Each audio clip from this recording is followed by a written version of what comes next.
دیکھیں جتنا بھی کہیں لیکن چائنیز کو ہم کبھی اپنا نہیں کہہ سکتے.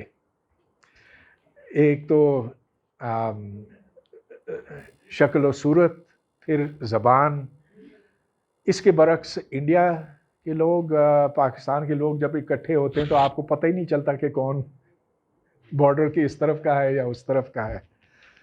خیر وقت کے ساتھ ہم تھوڑی سی چائنیز سیکھ لیں گے، لیکن چائنیز کلچر اس طرح سے نہیں پھیلے گا جس طرح سے ویسٹرن کلچر پھیلا ہے. اس کی وجہ یہ ہے کہ چائنا میں وہ شخصی آزادی نہیں ہے جو آپ کو ویسٹ میں ملتی ہے. آپ ویسٹ کو برا کہیں بے شک، لیکن وہاں آپ جو لباس پہننا چاہیں آپ پہن سکتے ہیں، جو زبان بولنا چاہیں بول سکتے ہیں. ادھر جو ہمارے مسلمان اسی لیے وہاں جانا پسند کرتے ہیں کہ ادھر وہ اپنی مسجدوں میں جا سکتے ہیں، جو سکھ ہیں وہ گردواروں میں جاتے ہیں. اگر آپ ٹورانٹو کسی دن جائیں تو آپ کو پتہ چلے گا کہ ایسے لگتا کہ آپ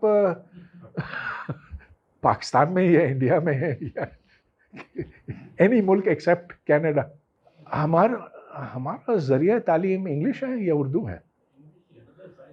پتہ نہیں یار، جب میں فزکس پڑھاتا ہوں تو اردو میں پڑھاتا ہوں.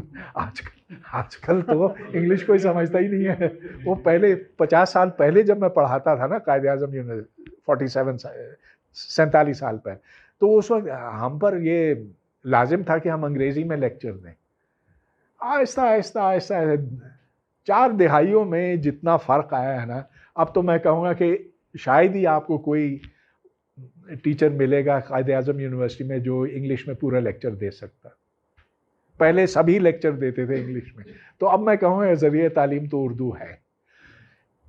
انڈیا میں ذریعہ تعلیم 90% انگلش ہے، 10% وہ مقامی زبانیں ہیں.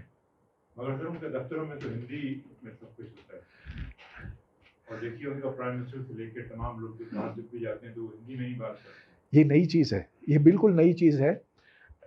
پہلے انگلش میں ہوتا تھا، مودی کے آنے کے بعد وہ ہندی کی طرف لے گیا. تو یہ جو نیشنلزم ہے وہ زبان کو بھی تبدیل کرتا. یس آپ جی لاسٹ سوال کریں گے ڈاکٹر صاحب سے.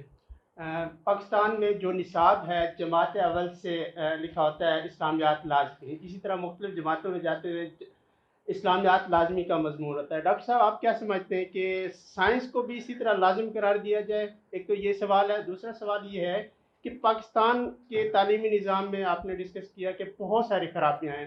ان خرابیاں ہیں، ان کو ہم کیسے ٹھیک کر سکتے ہیں؟ کیا سسٹم ہے؟ کیا آپ کے پاس ریکمنڈیشن ہے؟ کیا حکومت کو پیغام دینا چاہیں گے؟ ہاں دیکھیے، کوئی چیز لازم نہ کی جائے سوائے ایک کے کہ دماغ کی کھڑکی کھولی جائے کہ آپ مختلف دلائل سمجھنے کے قابل ہوں، اور سمجھنے کے بعد پھر آپ فیصلہ کریں صحیح اور غلط میں.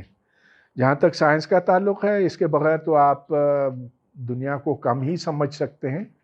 آخر جو ہم سورج، چاند، زمین، اس کی گردش کے بارے میں پڑھتے ہیں، یہ ہے نا سائنس. یہ سائنس کا ایک کمال ہے کہ ہم نے یہ جان لیا کہ سورج بیچ میں ہے، زمین اس کے. کیونکہ لگتا تو ایسے کیوں، ہم ہمیشہ یہ دیکھتے ہیں کہ سورج وہاں سے طلوع ہوتا ہے، وہاں غروب ہوتا ہے. کبھی خیال ہی نہیں آ سکتا ایک بچے کو یا کسی کو بھی، جب تک اس کو یہ چیزیں، یہ باتیں بتائی نہ جائیں. تو ہاں سائنس ضروری، اگر آپ دنیا کو سمجھنا چاہتے ہیں، اس کے بغیر تو کوئی چارہ ہے ہی نہیں. ڈاکٹر رؤف صاحب میرا سوال یہ کہ تقابلی جائزہ ہے سائنس کے حوالے سے. اگر ہم دو کلچرز کو کمپیئر کریں، ایک ایران کو اور ایک سعودیہ کو، both are orthodox. Iran and India, سعودیہ، ہاں دو ممالک ہیں، دونوں میں آرتھوڈاکس تھاٹس پریویل کرتے ہیں.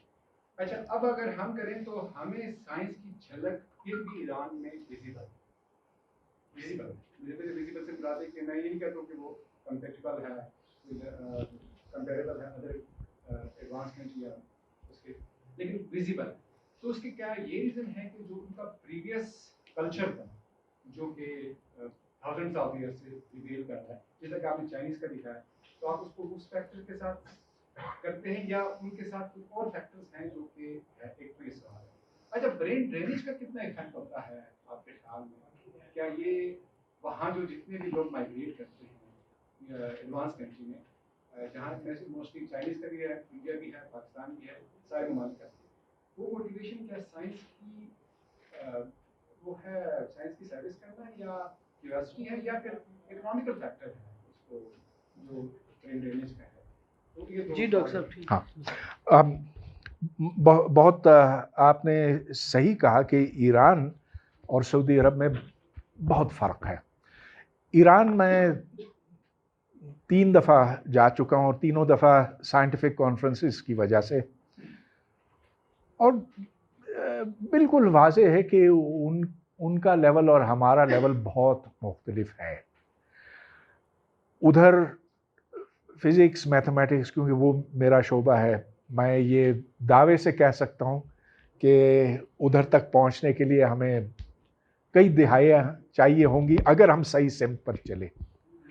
وجہ آپ نے بالکل ٹھیک بتائی کہ یہ ان کی تاریخ میں ان کی جو پرانی تہذیب ہے اس سے ان کو یہ ورثے میں ملا. آپ تہران کیا کسی بھی چھوٹے گاؤں میں جائیں یا چھوٹے شہر میں جائیں تو ادھر آپ کو بک سٹورز, کتب خانے دکھائی دیتے ہیں اور لوگ وہاں پر ہوتے ہیں اور وہ کتابیں ایکچولی خریدتے ہیں. آپ جب دیکھتے ہیں جہاز میں یا ٹرین میں یا بس میں تو لوگ کھول کر پڑھ رہے ہوتے ہیں. ایران میں, سعودی عرب میں کبھی گیا نہیں ہوں لیکن سنا ہے کہ ادھر کے حالات یہاں سے بھی ذرا بدتر ہیں. لکھتا پڑھتا کوئی نہیں ہے وہاں پہ. شاید ادھر وقت کے ساتھ تبدیلی آ جائے لیکن جو کلچر ہے, پرانا کلچر ہے, اس سے بہت بڑا فرق پڑتا ہے اور آپ نے صحیح اس کی نشاندہی. لیکن ایک اور بات بھی دیکھیں, جو ایرانی علماء ہیں وہ اس طرح سے کٹر نہیں ہے سائنس کے معاملے میں. دوسرے معاملات میں ہوں گے لیکن سائنس کے معاملے میں تو مثال کے طور پر یہ 84-85 کی بات ہے کہ میں ایران گیا تھا, تہران گیا تھا, اور ایک شہر ہے رشک کے نام سے ادھر سمندر کے ساحل میں. ادھر میں نے دیکھا کہ یہ بک سٹورز ہیں اور پھر کچھ وہاں ہمارے کولیگز ہیں ایرانی, ان کے ساتھ بات ہوئی. میں نے کہا کہ مجھے ادھر اسکول کی کتابیں تو دکھاؤ کہ بچوں کو کیا پڑھایا جاتا ہے. ویسے تو یہ میتھمیٹیکل فزکس ہی تھی لیکن میں نے کہا کہ یہ میں ٹیکسٹ بکس بھی دیکھ لوں. تو ٹیکسٹ بکس پہ ایک نظر ڈالنے سے مجھے وہاں نظریہ ارتقاء دکھائی دیا. میں کہا ہاں یہ کیا, آپ یہاں یہ کفر پڑھاتے ہیں؟ کیا مطلب کفر, یہ اس میں کیا خرابی؟ تو میں نے کہا کہ باقی اسلامی دنیا میں تو نظریہ ارتقاء آپ نہیں پڑھا سکتے, آپ کیسے پڑھاتے ہیں؟ کہا کہ اس پر ہماری تھوڑی سی بحث ہوئی تھی 2 عالموں کے بیچ میں. ایک نام یاد کرنے کی کوشش کر رہا ہوں, ان کا نام تھا آیت اللہ طباطبائی, اور دوسرے تھے یہ امام خمینی کے وہ سپورٹر تھے. لیکن جب امام خمینی نے یہ کہا کہ کوئی اسلامی ریاضی نہیں ہوتی, کوئی اسلامی سائنس نہیں ہوتی, یہ نظریہ ارتقاء ٹھیک ہے, یہ اسلام کے مطابق ہے, یہ تو جلال الدین رومی نے پہلے سے بیان کر لیا ہوا تھا. اس کے بعد وہ بحث ہی ختم ہو گئی. تو they actually teach Darwinian evolution in Iran, Pakistan میں نہیں. نتیجہ یہ کہ وہاں سٹیم سیل ریسرچ ہوتی ہے, کہیں اور شاید نہ ہوتی ہو, ہم تو اس قابل بھی نہیں ہیں. تو یس. اچھا, دوسرا سوال آپ کا یہ تھا کہ کیا یہ برین ڈرین کو کس نظر سے دیکھا جائے.